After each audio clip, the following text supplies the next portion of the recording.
இது செவ்வாய்க்கிழமையும் வியாழக்கிழமையும் எடுத்த மினி விலாக் தான். புதன்கிழமை ஒரு ஃபங்க்ஷன், அதாவது என் நாத்தனார் பொண்ணுக்கு வளைகாப்பு. அதனால நான் வந்து செவ்வாய்க்கிழமையே எங்கள் நாத்தனார் வீட்டுக்கு வந்து நான் போயிட்டேன்.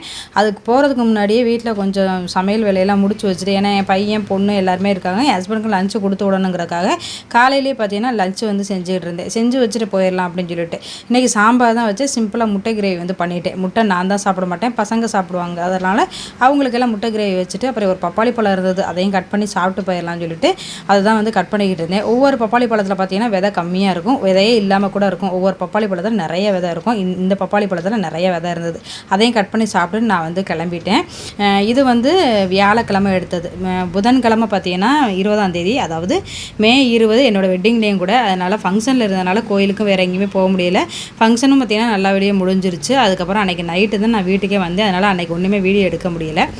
வந்ததுக்கப்புறம் மறுநாள் காலையில் பார்த்தீங்கன்னா மாவு வந்து இட்லி மாவு இல்லாமல் இருந்தது. அதனால் டிஃபனுக்கு ராகி சேமியா வந்து செஞ்சுட்டேன். காலையில் வந்தோடனே வேலையாக இட்லிக்கு தான் ஊற வச்சுருந்தேன். ஒரு சிஸ்டர் வந்து கேட்டிருந்தாங்க எவ்வளோ நேரம் அரிசி ஊற வைப்பீங்க அப்படின்ட்டு. இது வந்து நான் ஊற வைக்கிறது 2 மணி நேரம் தான் ஊற வைப்பேன், அதுக்கு மேலே ஊற வைக்க மாட்டேன். ஊற வச்சதுக்கப்புறமே அரைச்சிருவேன்.